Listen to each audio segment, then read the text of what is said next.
Hello, मैं doctor CB Yadav YouTube के इस मंच पे आप सबका बहुत बहुत स्वागत करता हूं। दोस्तों, आप सबको जानकारी है इस बात की कि असिस्टेंट प्रोफेसर का मैं इंटरव्यू प्रोग्राम हमारी पूरी टीम चला रही है और उस प्रोग्राम में हम नित्य नई चीज़ें अनुभव करते हैं। इससे पहले अलग अलग सेगमेंट पे बहुत सारे वीडियोज़ मैंने सोशल मीडिया पे यूट्यूब चैनल पे जारी किए हैं। आप उनको भी जाके देख सकते हो, चाहे बायोडेटा से रिलेटेड हो, ओवरऑल प्रेजेंटेशन से रिलेटेड हो, बॉडी लैंग्वेज से रिलेटेड हो, अपना सब्जेक्ट तैयार कैसे करें, बोर्ड टीचिंग कैसे करें, अलग अलग कम से कम 15-20 वीडियो तो जारी कर चुका हूँ। बाकी बहुत सारे वीडियोज़ हमारी यूट्यूब हमारा ऐप है CB कैंपस ऐप, उस पर मिलते हैं। बहुत सारे हमारे जो क्लासरूम के बोर्ड टीचिंग प्रोग्राम चलते हैं, सेशन चलते हैं, उन पे भी लगातार डिस्कशन होता है। लेकिन आज हम जो चर्चा करेंगे वो चर्चा एक अलग सेगमेंट पे करेंगे। वो है इस कॉलेज एजुकेशन से संबंधित पूछे जाने वाले सवाल। आपको विदित है कि कोई भी नियोक्ता हो, जिस जगह आप जा रहे हो, जिस संस्थान में आप जा रहे हो, उसके बारे में आपकी जानकारी कितनी है। ये एक बेसिक सी चीज़ है कि आप कॉलेज एजुकेशन में आप जा रहे हो, इंटरव्यू दे रहे हो, तो उसके बारे में आपकी जानकारी कितनी है, उसका स्ट्रक्चर क्या है, उसकी स्कीम्स क्या चल रही है, उसके कोई फ्लैगशिप प्रोग्राम है वो क्या चल रहा है, उसके अदर अगर हम देखें सेगमेंट्स देखें तो उनके बारे में आपको जानकारी है। उसमें कितने इंस्टीट्यूशंस है, कितने स्टूडेंट्स है, क्या उसकी दशा और दिशा है, क्या चुनौतियाँ हैं। इस तरह के सवाल जनरली साक्षात्कार में होते ही हैं। आज हम चर्चा करेंगे, स्पेशली जो चर्चा करेंगे आज हम वो कॉलेज शिक्षा राजस्थान, जो कॉलेज शिक्षा विभाग राजस्थान है उससे संबंधित चर्चा करेंगे। मेरे इस पूरे प्रोग्राम के भीतर मध्य प्रदेश के भी बहुत सारे स्टूडेंट हैं, बिहार से भी स्टूडेंट हैं, क्योंकि वहाँ भी असिस्टेंट प्रोफेसर के इंटरव्यू चल रहे हैं, हिमाचल प्रदेश में भी चल रहे हैं। लेकिन अभी मैं जो चर्चा करूँगा वो राजस्थान का जो कॉलेज शिक्षा विभाग से संबंधित जो सवाल बन सकते हैं और उनके क्या क्या हम जानकारियाँ दे सकते हैं, कैसे उनके आंसर्स दें, तो उसके बारे में एक सूचनात्मक और फिर क्वेश्चन आंसर भी साथ साथ हम लोग लेने का प्रयास करेंगे। तो एक छोटा वीडियो बनाने के लिए मैंने क्या किया है कि इसके जो कंटेंट है वो पहले से लिख लिए हैं ताकि समय की थोड़ी बचत हो जाए। तो इस पे एक डिस्कशन हम लोग करेंगे। हालांकि RPSC के इंटरव्यूज़ का मैं देख रहा हूँ तो पहले इस तरह के सवाल नहीं होते थे, लेकिन जैसे जैसे अब स्टूडेंट्स के एक्सपीरियंस पूछ रहे हैं, हम लोग हमारे स्टूडेंट्स इंटरव्यू देख के आते हैं, उनके एक्सपीरियंस होते हैं, तो उसके बारे में पता लग रहा है कि अब जो सवालों का ट्रेंड है वो दो तरफ बढ़ रहा है। एक न्यू एजुकेशन पॉलिसी और दूसरा खुद कॉलेज एजुकेशन से संबंधित उस विद्यार्थी को कितनी जानकारी है या नहीं है। तो चलिए बिना समय गवाए मैं चर्चा शुरू कर ही देता हूँ, क्योंकि ये तो चर्चा है, इसका कोई एंड तो है नहीं। ज्ञान बांटना तो बांटे जाओ, भाषण दिए जाओ, लेकिन काम की बात करते हैं हम। तो मैंने कुछ कंटेंट लिख लिए हैं, तो मैं पहले वो कंटेंट पे सीधी चर्चा करते हैं हम लोग। देखिए मित्रों, सबसे पहले ये जब राजस्थान कॉलेज शिक्षा विभाग है तो उसके बारे में एक बेसिक चीज़ पता हो कि ये कॉलेज शिक्षा विभाग, आपको ये थोड़ी जानकारी है कि नहीं आप देख लेना, क्योंकि जो सेंट्रल गवर्नमेंट होती है, यूनियन गवर्नमेंट, केंद्र सरकार, वहाँ तो होती है मिनिस्ट्री, मंत्रालय, लेकिन राज्यों में ये मिनिस्ट्री मंत्रालय नहीं होता। राज्यों में इसे कहते हैं विभाग, डिपार्टमेंट, जैसे कृषि विभाग, उद्योग विभाग, कॉलेज शिक्षा विभाग या उच्च शिक्षा विभाग। लेकिन अभी क्या किया है कि जो उच्च शिक्षा विभाग है उसको फिर अलग अलग उस सेगमेंट में बांट दिया। जैसे कॉलेज शिक्षा अलग है राजस्थान में, तकनीकी शिक्षा अलग है, संस्कृत शिक्षा अलग है। तो हमारी चर्चा कॉलेज शिक्षा विभाग पे रहेगी। तो विभाग क्या है ये आपको समझ में आया कि विभाग वो है जहाँ सरकारों का डिवीज़न होता है। और फिर उसके बारे में भी चलो बात ही चल गई तो मैं बता देता हूँ। जो विभाग होता है उस पे दो पार्ट, दो हिस्से होते हैं। एक होता है फिर सेक्रेटरेट और एक होता है डायरेक्टरेट। सेक्रेटरेट सचिवालय कहते हैं जिसे, जिसमें नीतियां बनती है, जिसमें प्लान तय होते हैं, जहाँ सेक्रेटरी बैठता है। और डायरेक्टरेट जहाँ वो नीतियां एग्जीक्यूट होती है, क्रियान्वित होती है। तो कॉलेज शिक्षा में जो प्रोग्राम्स चल रहे हैं उनकी जो मॉनिटरिंग एजेंसी, उनकी जो एग्जीक्यूशन एजेंसी, वो डायरेक्टरेट या निदेशालय होता है, और बनाने वाला होता है वो सचिवालय होता है। और तो कॉलेज शिक्षा विभाग के बारे में थोड़ा सा जानकारी लेते हैं। तो ये विभाग बना कब, अगर मान लीजिए कि सबसे पहला सवाल यहाँ से आता है तो ये बना कब, तो आप बताएंगे कि 1958 में। 1958 का मतलब आपको पता ही है कि राजस्थान का एकीकरण हुआ। राजस्थान के एकीकरण के बाद में जब यहाँ 1900 राजस्थान के एकीकरण के बाद जो पूरा चरण खत्म हो गया, उसके बाद 1957-58 के बाद अपने सरकारों का एक सही स्वरूप आया, तो 1958 में कॉलेज शिक्षा विभाग बनता है। इसके उद्देश्य क्या है कि ये कॉलेज शिक्षा डिपार्टमेंट है, इसका उद्देश्य क्या है? तो याद रखिए इसके 4 उद्देश्य दिए हुए हैं। और ये मैं एक चीज़ और भी आपको स्पष्ट कर रहा हूँ, ये सारी चीज़ें मैंने कोई किताबों से नहीं ली है, आप जाके इनको कर सकते हो टैली। कैसे कर सकते हो पहले मैं वही बता देता हूँ। आपको कुछ नहीं करना है, आपको सीधा गूगल बाबा के पास जाना है और वहाँ कॉलेज एजुकेशन डिपार्टमेंट राजस्थान लिखना है। मध्य प्रदेश वालों के बारे में मैं चर्चा करूंगा, बिहार वालों के बारे में, हिमाचल वालों के बारे में भी करूंगा, तो भी मैं वहीं से जानकारी लूँगा। तो आप जाके ये टैली कर सकते हो, तो ये आपकी साइट खुल जाएगी। फिर उसमें साइट के भीतर जैसे यूनिवर्सिटीज़ है, कॉलेज है कितनी है, अबाउट अस में जाओगे तो फिर कई चीज़ें मिलेगी आपको। यहाँ पे अबाउट अस में फिर कई चीज़ें मिलती है, जैसे इंट्रोडक्शन है, ऑर्गेनाइजेशनल चार्ट है, नहीं है, इस तरह की चीज़ें उसमें मिलती है। तो आप देख सकते हो एक्टिविटीज़ क्या है, तो जो इसकी गतिविधियां हैं वो देख सकते हो। यहाँ देखिए ज्ञान परक प्रोग्राम, इनका टेस्ट चल रहा है। राजीव गांधी ई कंटेंट प्रोग्राम है, ज्ञान सुधा प्रोग्राम है, ये यहीं पे है। स्वामी विवेकानंद स्कॉलरशिप स्कीम से है। तो आप साइट को देखने से बहुत सारी जानकारियाँ मिलती है। और मैं मित्रों ये केवल इसकी बात नहीं कर रहा हूँ, आप अदर दूसरी चीज़ों में भी जाओ तो ओरिजिनल सोर्स के पास पहुँचो। जैसे गवर्नमेंट की कोई ओरिजिनल साइट है उसके पास जाइए, उसको एक बार आप जब सर्च करेंगे देखेंगे तो आपको मोटा मोटा आइडिया ऐसे हो जाएगा कि आप इंटरव्यू के लिए आपका काम बन जाएगा। लेकिन स्टूडेंट की प्रॉब्लम क्या है कि वो देखता ही नहीं है, तो देखना तो चाहिए ना। तो चलिए कोई नहीं, अब आप देखते नहीं हो, आपको काम करना चाहिए। आपका काम थोड़ा हल्का कर रहा हूँ, आपको इतना होमवर्क ना करने पड़े, इसकी एक सरलीकरण में करके आपको देने की कोशिश कर रहा हूँ। तो इसके 4 उद्देश्य हैं, हालांकि उसमें थोड़ा सा कॉम्प्लिकेटेड है, मैंने सरलीकरण किया है। नंबर 1, जो एग्जिस्टिंग कॉलेज है उनका मैनेजमेंट करना, एक उद्देश्य। दूसरा उद्देश्य क्या? नए कॉलेजेस खोलना, उनकी एनओसी जारी करना। तीसरा उद्देश्य जो इम्पोर्टेंट है, गुणवत्तापूर्ण उच्च शिक्षा को सुनिश्चित करना। ध्यान दीजिए, ये तीसरा उद्देश्य। और चौथा है स्कॉलरशिप वितरण का काम। तो आपसे पूछे कॉलेज शिक्षा विभाग का क्या काम है, तो आप बिल्कुल पॉइंट वाइज बताइए सर इसके 4 काम है। एक एग्जिस्टिंग कॉलेजेज है उनका मैनेजमेंट करना, नए कॉलेजेज खोलना, उनके एनओसी जारी करना, क्वालिटी एजुकेशन को सुनिश्चित करना और स्कॉलरशिप डिस्ट्रीब्यूट करना। हो गया काम। इसके बाद में नेक्स्ट जब आपसे पूछे कि राजस्थान में उच्च शिक्षा संस्थानों की दशा दिशा क्या है, मतलब कितनी क्या संख्या, उनके आंकड़े हो, तो आंकड़ों में एक चीज़ मैं आपको बताता हूँ कि ऐसे सवालों में आप बिल्कुल फिक्स मत बताना, लगभग का प्रयोग करना, क्योंकि ये बदलती रहती है, कई बार साइट पे अपडेट भी नहीं करते। तो आप थोड़ा, चूँकि साइट को लेटेस्ट देख लेना, हालांकि मुझे नहीं लगता कि अगले 2-3 महीने में कोई बदलाव होगा, लेकिन फिर भी मैं विजिट करने की आपको एडवाइस दूंगा ही। और जो दूसरे राज्यों के स्टूडेंट हैं उनको भी मैं एडवाइस कर रहा हूँ कि वो भी अपने डिपार्टमेंट, कॉलेज एजुकेशन डिपार्टमेंट को जाके वहाँ देखिएगा, उसमें भी मिलेगी, और नहीं है तो और दूसरे सोर्स देखेंगे वहाँ पे। तो आप क्या करेंगे, टोटल यूनिवर्सिटीज़ राजस्थान में कितनी है, तो 13 यूनिवर्सिटी है, गवर्नमेंट यूनिवर्सिटी है सारी। प्राइवेट यूनिवर्सिटी का डेटा इस पर नहीं था, फिर वो आप और दूसरी जगह से आप तलाश सकते हो। राजस्थान की जीके की किताबें देख लो, लेकिन उनमें फिर पुराना डेटा मिलता है। आपको अपडेट चीज़ बहुत ज़रूरी है। इनकी आपको लिस्ट भी देखनी चाहिए, वो आप साइट पे देख लेंगे, शायद इतना काम आप ज़रूर कर लेंगे, क्योंकि इसमें कई ओपन यूनिवर्सिटीज़ है, कौन कौन सी यूनिवर्सिटीज़ है, किस जगह स्थापित है। कई किसी क्षेत्र से आप आ रहे हो, मान लीजिए कि आप शेखावटी से आ रहे हो, तो शेखावटी यूनिवर्सिटी भी उसका एग्जैक्ट नाम क्या है। आप भरतपुर से है तो ब्रज यूनिवर्सिटी, उसका एग्जैक्ट नाम क्या है। तो मैं इसलिए कह रहा हूँ कि यूनिवर्सिटी का एग्जैक्ट नाम और कहाँ है ये आप एक बार ज़रूर देख लीजिएगा।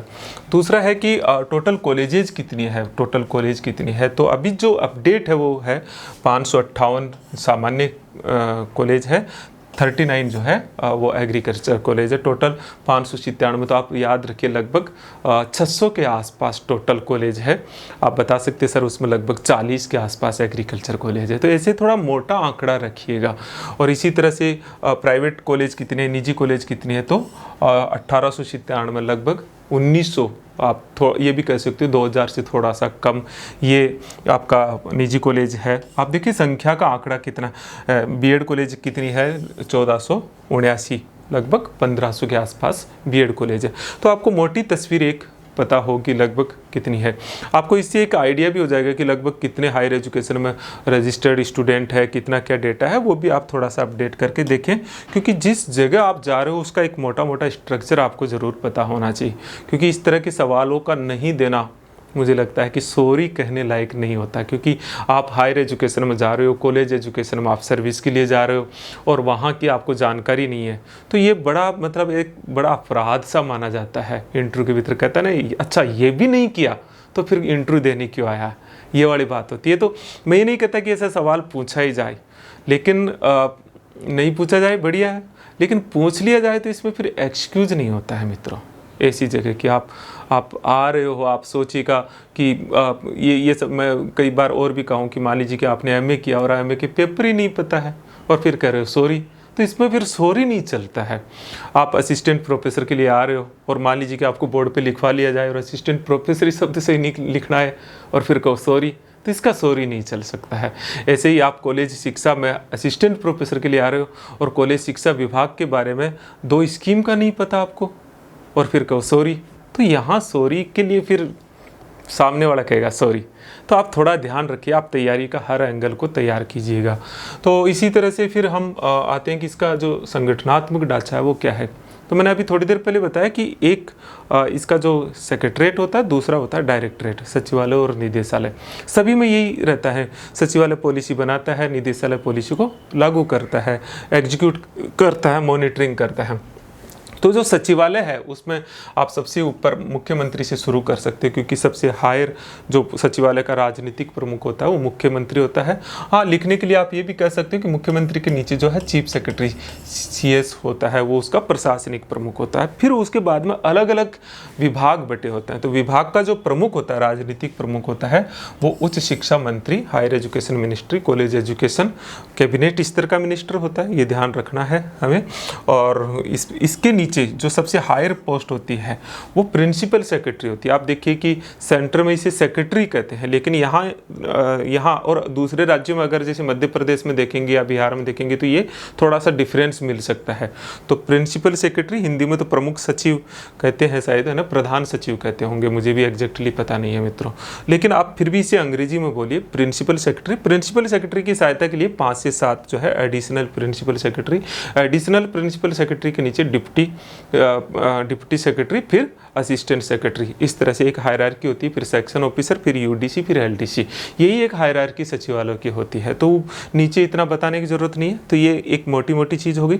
ये फिर उसके बाद में आप देखेंगे तो निदेशालय, जो मैंने आपको कॉलेज शिक्षा निदेशालय, कॉलेज शिक्षा निदेशालय का जो प्रशासनिक प्रमुख होता है वो कमिश्नर कॉलेज एजुकेशन। ये भी थोड़ा सा मैं आपको बता देता हूँ। पहले इसको डायरेक्टर बोलते थे, निदेशक कॉलेज शिक्षा। आजकल ये शब्द पता नहीं इस पे प्रशासनिक शब्दावलियों में है कि नहीं है, लेकिन चूंकि साइट पे ही दे रखा है तो हम बोलेंगे कमिश्नर कॉलेज एजुकेशन। ये वरिष्ठ IAS होता है। प्रिंसिपल सेक्रेटरी भी वरिष्ठ, वो और भी ज़्यादा वरिष्ठ IAS होता है। तो ये IAS ऑफिसर होता है, ये आपको पता हो, ये IAS ऑफिसर होता है। इसके नीचे फिर जो है एडिशनल कमिश्नर होते हैं। ये IAS और RAS दोनों हो सकते हैं, जूनियर IAS हो सकता है या सीनियर RAS हो सकते हैं। उसके नीचे फिर जो है आप देखिए जॉइंट डायरेक्टर, जॉइंट डायरेक्टर फिर 5-7 होते हैं, अलग अलग नहीं है। आपका जॉइंट डायरेक्टर, देखिए आप देखिए यहाँ डायरेक्टर शब्द आने लग गया है ना, तो जॉइंट कमिश्नर नहीं, जॉइंट डायरेक्टर बोले, यहाँ तो एडिशनल कमिश्नर, तो पुरानी शब्दावलियाँ चल रही है फिर नीचे। तो जॉइंट डायरेक्टर अलग अलग है, जैसे joint director academician, academic, joint director planning नहीं है, ये जॉइंट डायरेक्टर जो है जो प्लानिंग इंस्टीट्यूशन जो है इंस्टीट्यूशन से जो है जो joint director HRD, joint director administration, joint director IT और एक DLR की पोस्ट होती है।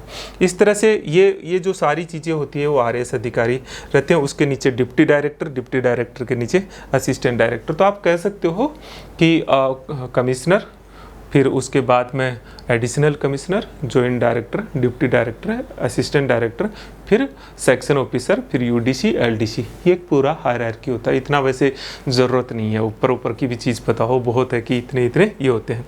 एक इसके साइड में जो फाइनेंशियल सेक्शन को देखते हैं, FA बोलते हैं, फिर AO, फिर AAO अकाउंटेंट, इस तरह से। और ये पूरा स्ट्रक्चर को अगर आप बहुत अच्छे से देखना चाहते हो तो आपको कुछ नहीं करना, आपको जाना है, ये देखिए, आप जाना अबाउट अस, इसमें जाएंगे, आप खुद देखिएगा, इसमें समय खूब लग जाता है। ऑर्गेनाइजेशनल चार्ट देखेंगे, और ऑर्गेनाइजेशनल चार्ट को जब आप देखेंगे तो फिर नीचे पूरा का पूरा ये आपको इस सिस्टम वाइज आपको दिख जाता है, इसके भीतर पूरा का पूरा सिस्टम दिख जाता है इसमें। तो आप इसमें जाके आप एक बार ज़रूर विजिट कर लीजिएगा इसमें किस तरह से ये चीज़ है।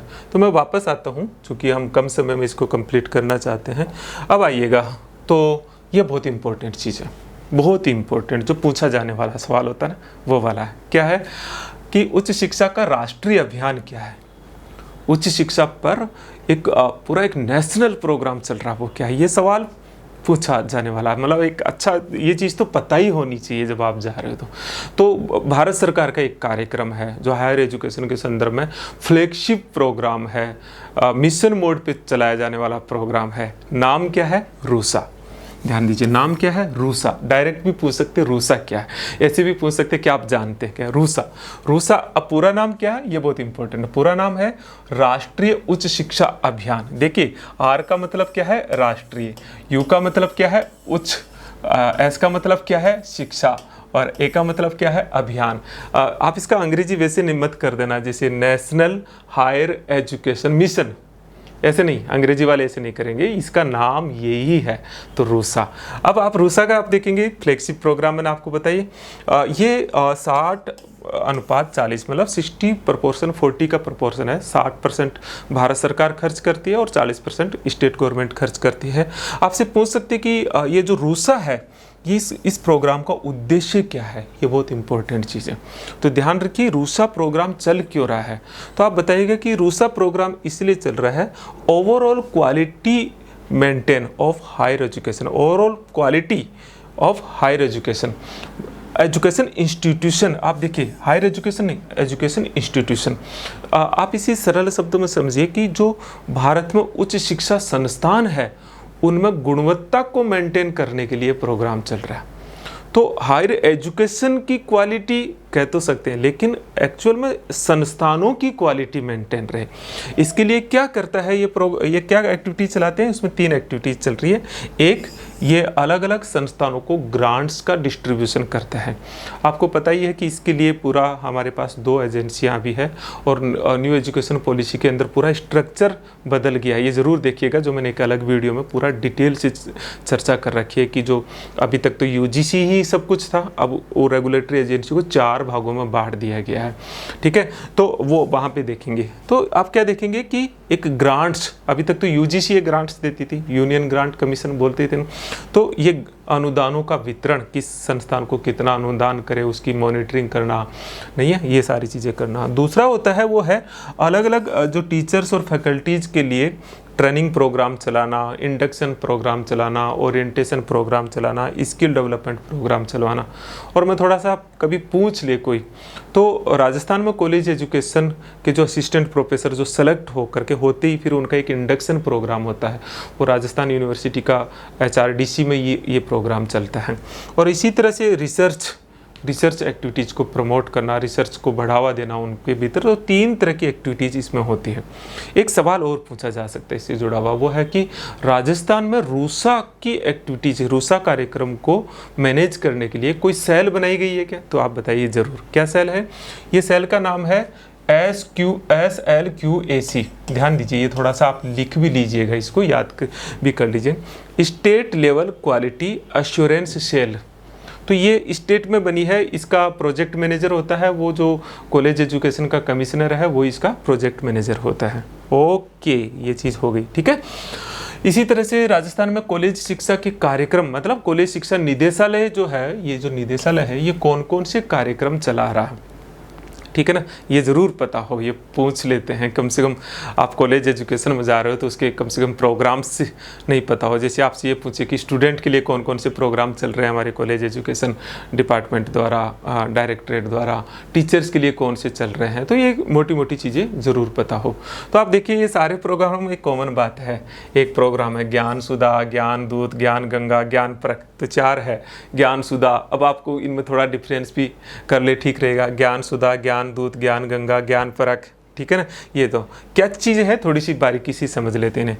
जो ज्ञान सुधा प्रोग्राम है वो कॉलेज शिक्षा निदेशालय प्रतियोगिता परीक्षा और दूसरी जो कॉलेजेज की जो क्लासेज होती है वो निःशुल्क ऑनलाइन क्लासेज उपलब्ध करवाता। सबकी, नेट की, RS की, IS की, उसकी है। हालांकि आप देखेंगे तो कितना सक्सेसफुल हो रहा है वो तो पता नहीं, लेकिन आपसे कुछ पूछ भी ले कि क्या है ये, एक यूट्यूब चैनल है ये जिस पे ये सारे वीडियोज कंटेंट डालते हैं। इसमें ज्ञान सुधा और सक्सेस साथी, अगर उस पे साइट पे जाएंगे तो ये लिखा हुआ मिलेगा। उसके लगभग 30,000 सब्सक्राइबर है टोटल। आप कभी कि आपने क्या देखा है तो आप ज़रूर उसे देख लेना ज्ञान सुधा यूट्यूब चैनल को, कि अभी हो सकता है बढ़ गए हो, लेकिन साइट पे जो दिया हुआ वो यही है। मैंने भी उसको अपडेट नहीं किया, देखो आप, मैं ही नहीं कर रहा हूँ तो ये गलती तो आपसे तो होनी होती है। तो इसी तरह से है ज्ञान दूत कार्यक्रम, ये भी पूछ सकते हैं। ये क्या हुआ था कोविड काल के अंदर, आपने सुना होगा वो जूम पे नहीं चलाया था हमने, गूगल मीट पे क्लासेज चलाते थे। हो सकता है आप भी उसके पार्ट रहे हो, और उस समय बहुत सारे क्लासेज ऑनलाइन प्रोग्राम पे चलाई जा रही थी। तो उस समय जो प्रोग्राम था, अब तो ये नहीं है, कोविड काल में ऑनलाइन कक्षाएं जो लगाई थी कॉलेज शिक्षा निदेशालय ने, उसे ज्ञान दूत कार्यक्रम कहते हैं। ज्ञान गंगा प्रोग्राम, ये जरूर इंपॉर्टेंट है। एक शोध गंगा भी होती है, आप ध्यान रखना, कभी साइट देखना। ज्ञान गंगा, तो ज्ञान गंगा ये क्या है कि टीचर्स जो फैकल्टी है उसका कैपेसिटी बिल्डिंग प्रोग्राम, उनका ट्रेनिंग प्रोग्राम, उनके ओरिएंटेशन प्रोग्राम, उनका स्किल डेवलपमेंट प्रोग्राम, है ना, इस तरह से अलग अलग कार्यक्रम और एक्टिविटीज़ करवाते हैं इसके माध्यम से। और ज्ञान परख, ये भी अभी आपने देखा था ना, मैंने अभी जो कॉलेज शिक्षा निदेशालय की साइट हमने देखी थी, तो उस पर ज्ञान परख ये टेस्ट लेती है, ऑनलाइन टेस्ट लेता है कॉलेज एजुकेशन अलग अलग। तो उसका भी एक है, मैंने देखा है कोई ज़्यादा नहीं है, कोई 1-2 ही है। अभी ये तो थोड़ा सा रहता है कि प्रोग्राम चलाते हैं तब उनका कोई भी नया कमिश्नर आएगा, प्रोग्राम चलाएगा, वो उसका प्रचार प्रसार होने लगेगा, मैं कोई बड़ा बदलाव कर रहा हूँ, फिर नया कमिश्नर आता है, फिर वो ढाक की 3 बात हो जाती है। तो ये हमारी दिक्कत है। नए इनोवेशंस होने चाहिए लेकिन उनकी कंटिन्यूटी भी बरकरार रहनी चाहिए। इस तरह के सजेशंस आप कई बार दे सकते हो। तो ये है, एक चीज़ ये है कि राजीव गांधी ई कंटेंट बैंक नहीं है, ये बहुत इंपॉर्टेंट है। आप इसे खोल के भी देखिएगा साइट पे, अलग अलग जो कॉलेज है उन्होंने कंटेंट डाल रखे हैं। नहीं है, हर कॉलेज का अलग कंटेंट है जो इससे जुड़ी हुई है, और मतलब लाखों कंटेंट है जिसमें स्टूडेंट जाके उन कंटेंट को देख सकता है। यूट्यूब वीडियोज भी है और बहुत सारे आपको PPTs भी मिलेगी, बहुत सारे और कंटेंट भी मिलेंगे। लेकिन उसका राजीव गांधी ई कंटेंट, अर्जुन दृष्टि प्रोग्राम चलता है कॉलेज शिक्षा निदेशालय का, जो खेलकूद प्रतियोगिताएँ होती हैं उनको अर्जुन दृष्टि कार्यक्रम हम कहते हैं। तो आप देखिए, ये आपको पता हो, एक बहुत इंपॉर्टेंट चीज़ है जो आपको पता हो, Swami Vivekananda scholarship for academic excellence, ये आपको जानकारी हो।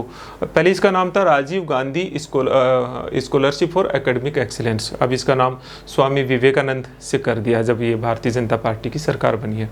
तो इसमें क्या है, विदेश में जो विद्यार्थी पढ़ना चाहते हैं उनको पूरा खर्चा राजस्थान सरकार देती है। पहले 200 स्टूडेंट के लिए किया, फिर 500 के लिए किया, अभी इस सरकार ने घटा करके शायद आप चेक कर लेना 300 स्टूडेंट किया है। तो विदेश के अंदर आप पूरा खर्चा, पूरा उनकी ट्यूशन फीस, रहने का सारा खर्चा राजस्थान सरकार उठाती है। तो बहुत बड़ा प्रोग्राम है राजस्थान सरकार का। तो आपने देखा होगा कि ये सारी चीज़ें कॉलेज एजुकेशन डिपार्टमेंट के बारे में।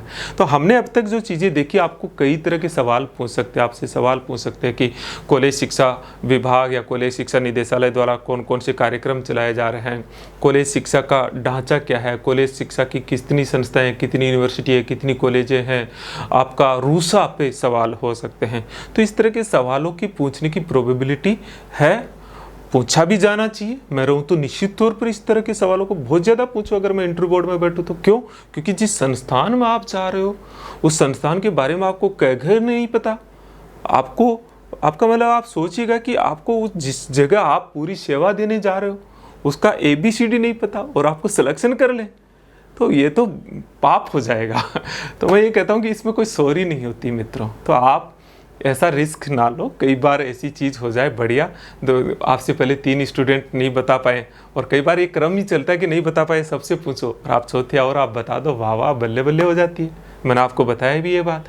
पूरे इंटरव्यू के दौरान कोई 1 या 2 मोमेंटम या जो सवाल होते हैं वो डिसाइड करते हैं रैंक, ये ऊपर नीचे वो डिसाइड, तो उनमें आपकी भी हो जाए। तो इस तरह से अब चूंकि मैंने सोशल मीडिया पे डाल ही दिया, नहीं तो मेरे स्टूडेंट को तो मैं बता ही रहा था, लेकिन अब चूंकि मैंने इसको यूट्यूब पे सभी को ये जानकारी देना उचित समझा कि इसको देते हैं। फिर हायर एजुकेशन से संबंधित प्रोग्रामों पर मैं अलग वीडियो भी बनाऊँगा। इसी तरह से जो दूसरे प्रोग्राम जो मध्य प्रदेश और उनके लिए अलग बनाऊँगा। हमारा जो प्रोग्राम चल रहा है मित्रों, ये जो असिस्टेंट प्रोफेसर का इंटरव्यू प्रोग्राम, तो वो सीबी कैंपस एक ऐप है, उससे आप हमसे डायरेक्ट जुड़ते हो, और ये एक तरह से यही है, प्रोग्राम के बारे में पूछते हैं, आप सब लोग पूछते हो। देखिए इंटरव्यू की तैयारी का मतलब मैं इतना मानता हूँ, आप ये समझो कि इंटरव्यू का तैयारी का मतलब कोई सब्जेक्ट पढ़ाना होता है, तो आप बिल्कुल गलत सोच रहे हो। इंटरव्यू की तैयारी का मतलब होता है आपको हर स्टूडेंट का अलग व्यक्तित्व होता है, अलग बायोडाटा है, उसकी अलग ज़रूरत है, तो उसके साथ अलग से बैठ के, एक हर स्टूडेंट के साथ अलग से बैठना पड़ता है, और उसकी वीकनेसेस, उसके स्ट्रॉन्ग पॉइंट, उसको स्कैनिंग करके, और उसको एक तरह से उसका डर दूर करना, उसको प्रैक्टिस करवाना, और प्रैक्टिस ही इंटरव्यू की तैयारी है। तो एक प्लेटफॉर्म हम बना रखा है जिस पे आप सब लोग आते हो, और इसका अभाव था, और बहुत सारे स्टूडेंट जुड़े हुए हैं, आप भी जुड़ सकते हैं। इसमें मुख्यतः हम जो है ऑनलाइन और ऑफलाइन दोनों मोड पे है। जो बाहर की स्टूडेंट है वो जूम ऐप से हम लोग जोड़ते हैं। ऑफलाइन जयपुर में लाल कोठी पे लक्ष्मी मंदिर सिनेमा के पास जनित इंस्टीट्यूट है, वहाँ पे हम बुलाते हैं। दूसरी जगह भी बुला सकते हैं, इसका कोई फिक्स जगह नहीं है, लेकिन हम वो हमारी जैसे ही आप इस कोर्स को परचेज मतलब डाउनलोड करके एनरोल करते हो कोर्स पे, तो तुरंत आपसे टीम संपर्क करती है। कैसे करते हैं? सीबी कैंपस एक ऐप है हमारी, सीबी कैंपस ऐप है, गूगल प्ले स्टोर पे जाके, इस पे जाके, और आप उसमें असिस्टेंट प्रोफेसर का कोर्स दिया हुआ वो जाके आप कर लेंगे। उसमें बहुत सारे कंटेंट भी है, वो आप वीडियो पहले पूरे देखिए। हमारा जितना भी बोर्ड टीचिंग का ये प्रोग्राम चलता है वो भी उसमें डाल देते हैं ताकि आपकी प्रैक्टिस हो जाए। और इसमें 5 गतिविधियां रखी है। पहले है 1-to-1 सेशन है, जो जिसमें एक माइनर मॉक हो जाता है, बायोडाटा और आपकी स्कैनिंग एक तरह से मैं खुद पर्सनल बैठ के उस पर करता हूँ। आपको टाइम देना पड़ता है, बहुत मुश्किल काम होता है मित्रों, हर स्टूडेंट के साथ अलग से बैठना। आप 500-700 बच्चों की क्लास को एक साथ पढ़ा दो उसमें नहीं, लेकिन हर स्टूडेंट के साथ अलग बैठना पड़ता है, उसकी अलग रिक्वायरमेंट होती है। इसी तरह से बोर्ड टीचिंग का जो सेशन है उसमें आपके, चूँकि ये बड़ा इम्पोर्टेंट पार्ट है, इसका बहुत महत्वपूर्ण पार्ट है। उसमें मैंने पहले वीडियो भी बनाए, 2 वीडियो 3 वीडियो बनाए। अभी भी मैं शायद एक और इसमें जो नई चीज़ें पता लगी उसके बारे में बताने वाला हूँ। तो उसकी प्रैक्टिस, और ये प्रैक्टिस से होता है। उसमें आप देख सकते हो मेरी ऐप पे ये कई मैंने डाल रखे हैं उस पर। तो ये भी है ओरिएंटेशन प्रोग्राम, जिसमें हम कुछ एक्सपर्ट से, कुछ अनुभवी लोगों से आपसे मिलाते हैं। एक्सपर्ट्स मीट्स जो आपके डाउट क्लियर करेगी, सब्जेक्ट पढ़ाएगी नहीं, ये ध्यान देना। आपके डाउट जो है पर्सनल उस पर करेंगे। मॉक इंटरव्यू जो आपकी प्रैक्टिस को उस पर लाएंगे, जो आपका ये मॉक इंटरव्यू को हम, और ये expert meet, mostly expert meet Zoom पे भी करते हैं, वैसे भी करते हैं, लेकिन मॉक इंटरव्यू का मेरा ये मानना है कि जब आपका रिजल्ट आ जाता है उसके बाद में आपकी जो डेट होती है उसके जस्ट पहले थोड़ा सा करवा देते हैं।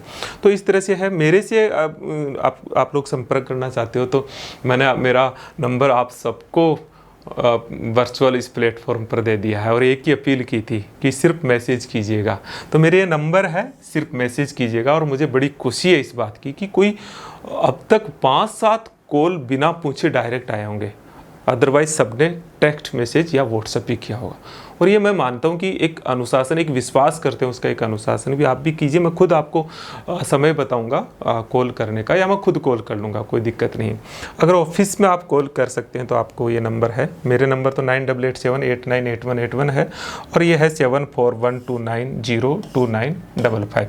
तो आप ऑफिस पे कॉल करके तो जानकारी ले सकते हो, वैसे तो ज़रूरत नहीं है आपको। तो ये सारी चीज़ें हैं। अब हम आगे और किसी अन्य मैं देखता हूँ कि किसी अन्य पक्ष पे, क्योंकि अलग अलग पक्ष, ये अपने आप में एक स्किल, बहुत एक्सपर्ट फील्ड है जिसमें हर पक्ष पे अगर आप काम करके जाते हैं, हर पक्ष पे काम क्या करना होता है, अपने सबकॉन्शियस माइंड को ट्रेनिंग देनी होती है, अपने ब्रेन को ट्रेनिंग देनी होती है। अचानक से स्थिति उत्पन्न होती है इंटरव्यू में, आपको पता ना, आप प्रिडिक्ट नहीं कर सकती कि सारी स्थिति है, उससे कैसे निपटा जाए। एक आपके पर्सनैलिटी के भीतर ऐसी ब्लंडर चीज़ें होती है जिसका आपको पता ही नहीं चलता है, वो पता लग जाए और उसको धीरे धीरे उसको दमित करके उसको रिड्यूस कर दो, और जो आपकी स्ट्रॉन्ग पॉइंट है उनको बढ़ा दो। आपका आई कॉन्टैक्ट किस तरह का है, कैसे नहीं है। कई बार कहीं ऐसा होता है कि किसी पर्सनैलिटी में एरोगेंसी दिख रही हो, तो कहीं ऐसा तो नहीं है। तो ये सारी चीज़ें हैं, वो सब चीज़ों पे हम वहाँ डिस्कस करते हैं, और फिर भी इसके हर पक्ष पे काम करके जाओ। मित्रों, मैं ये लास्ट बात ज़रूर कह रहा हूँ कि असिस्टेंट प्रोफेसर जो है ना, वो छोटा जॉब नहीं है। ये IAS RAS से छोटा, ये बहुत बड़ा है।